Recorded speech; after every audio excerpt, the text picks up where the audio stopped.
Oke, bertemu kembali dengan saya Hendra di Belajar Programming. Sekarang kita akan membahas mengenai all members have something in common. Apa artinya? Artinya itu semua anggota ya punya sesuatu yang sama. Ya, jadi maksudnya gimana ya? Nah, di sini dikatakan terkadang kita akan memiliki sebuah union yang mana semua anggotanya ya, di mana semua anggotanya memiliki sesuatu yang sama, artinya memiliki persamaan ya.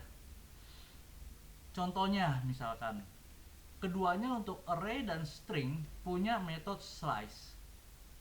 Nah, jika setiap anggota dalam sebuah union punya properti yang sama, kita bisa menggunakan properti tersebut tanpa narrowing. Nah, contohnya ini ya.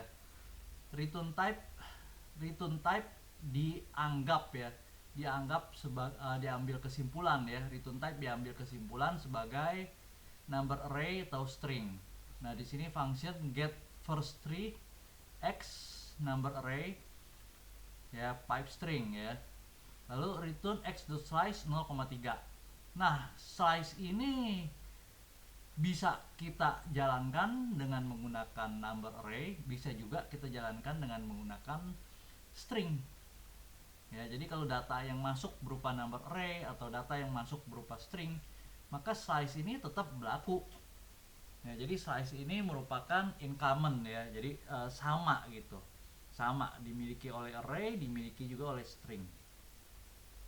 Nah, di sini dikatakan mungkin membingungkan ya bahwa union dari tipe-tipe tersebut ya tampaknya memiliki intersection ya, memiliki potongan gitu yang sama dari tipe-tipe properties tersebut. Ya, ini bukanlah sebuah kecelakaan ya. Nama union ya datang dari teori tipe. Union number atau string ya dibuat dikompos. Kompos itu artinya terdiri dari artinya dibuat itu dan disatukan ya dengan mengambil union dari nilai-nilai masing-masing tipe.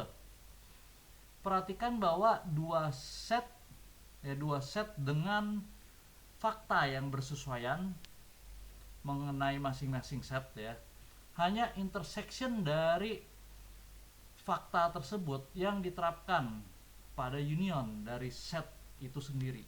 Misalkan kita mempunyai sebuah ruangan ya yang terdiri dari orang-orang yang jangkung dan mengenakan topi dan juga ruangan yang lainnya ya yang berisi orang-orang yang berbicara bahasa Spanyol dan mengenakan topi. Nah, lalu kita combine ya, kita gabungin mereka di dalam sebuah ruangan. Jadi satu-satunya hal yang kita bisa ambil kesimpulan mengenai mereka adalah setiap orang ya harus mengenakan topi. Nah, seperti itu jadi analoginya. Oke, sekarang kita akan lanjutkan mengenai union handle different types. Apa artinya union handle different types ya? Union menangani tipe-tipe yang berbeda. Nah, di sini dikatakan union memberikan cara untuk menangani tipe-tipe yang berbeda juga. Misalkan, kita mungkin memiliki sebuah function yang mana mengambil sebuah array atau sebuah string ya. Nah, contohnya seperti ini ya, function getLength obj. Obj ini mengambil string atau string array. Nah, return obj.length. Nah, length ini kan berlaku pada string juga pada string array ya. Jadi ini common.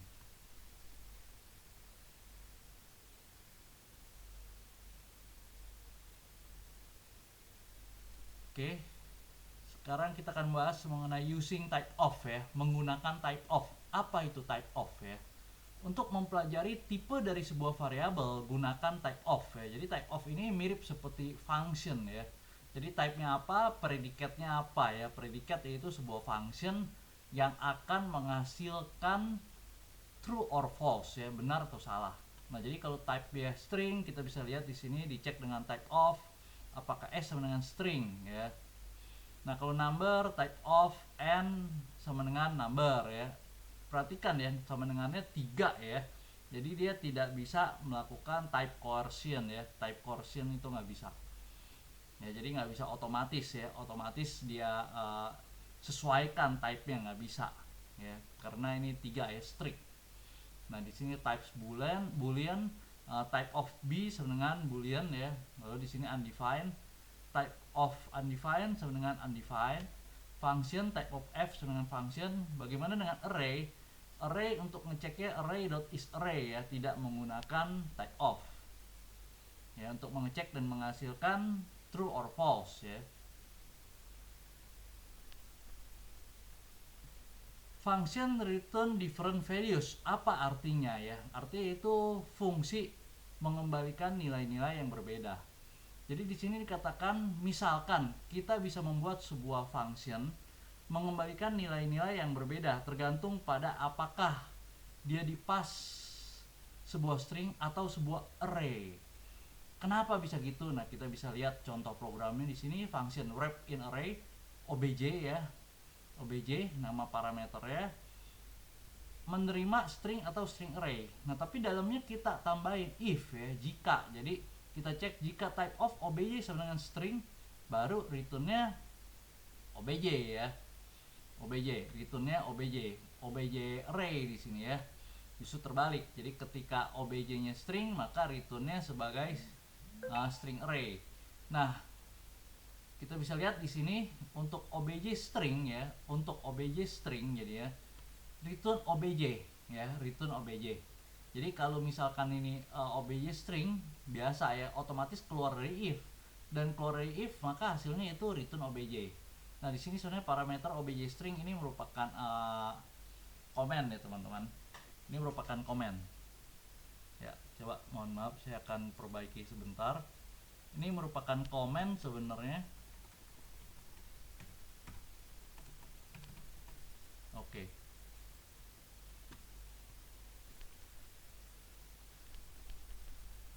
Oke, sekarang kita akan membahas mengenai generics. Apa itu generics ya? Di sini dikatakan generics menyediakan variabel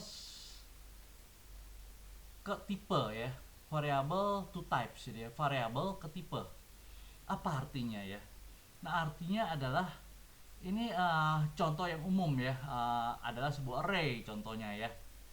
Sebuah array tanpa generik ya bisa berisi apapun juga. Nah itu artinya.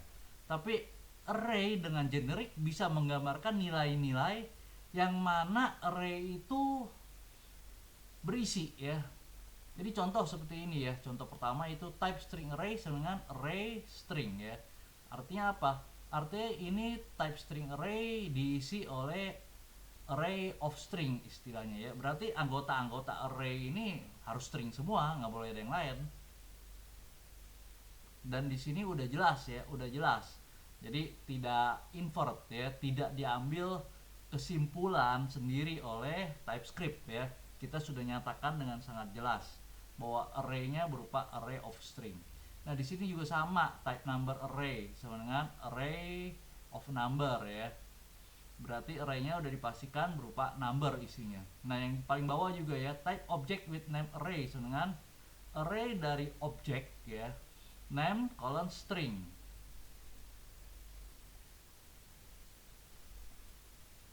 Declaring on types using generics. Apa artinya? Artinya mendeklarasikan tipenya sendiri menggunakan generik. Nah, caranya gimana tuh ya? Nah, di sini dikatakan kita bisa mendeklar tipe kita sendiri menggunakan generik. Jadi contohnya ini, interface backpack ya.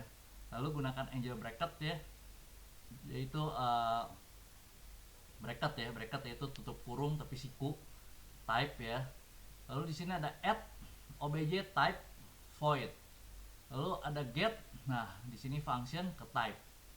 Nah, di sini katakan line ini adalah shortcut untuk mengatakan TypeScript bahwa ada konstan yang disebut backpack ya, ada konstan yang disebut backpack dan tidak perlu khawatir mengenai dari mana ya dari mana dia datangnya. Oke, declare const backpack ya, backpack string artinya ya di sini. Jadi dengan kata lain, line ini merupakan shortcut ya untuk mengatakan kepada TypeScript ada konstan yang disebut backpack ini ya, declare jadi ya const backpack, dan tidak perlu khawatir ya dia datangnya dari mana ya. Yang pasti interface-nya berupa backpack, type-nya string ya, backpack string.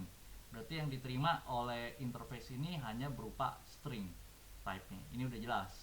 Dan ini akan efek ke add ini, add obj, berarti semua type-nya string. Add obj, string, void, get. Nah, ini function ya, row function juga menjadi string type-nya. Nah, di sini katakan object adalah sebuah string karena kita declare di atas sebagai variabel yang merupakan bagian dari backpack. Jadi const object sama dengan backpack.get. Nah, backpack.get ya, dia akses backpack.get, dia akses ke functionnya ya. Lalu hasilnya apa? Ya pasti berupa string setelah functionnya ini dijalankan. Nah, di sini katakan karena backpack variabel adalah sebuah string, kita nggak bisa pass number ya untuk ya kita nggak bisa pass number ke add function, nggak bisa ya, karena di sini obj-nya udah type-nya harus string ya. Jadi kita add function ini kalau kita masukkan sebagai number nggak bisa.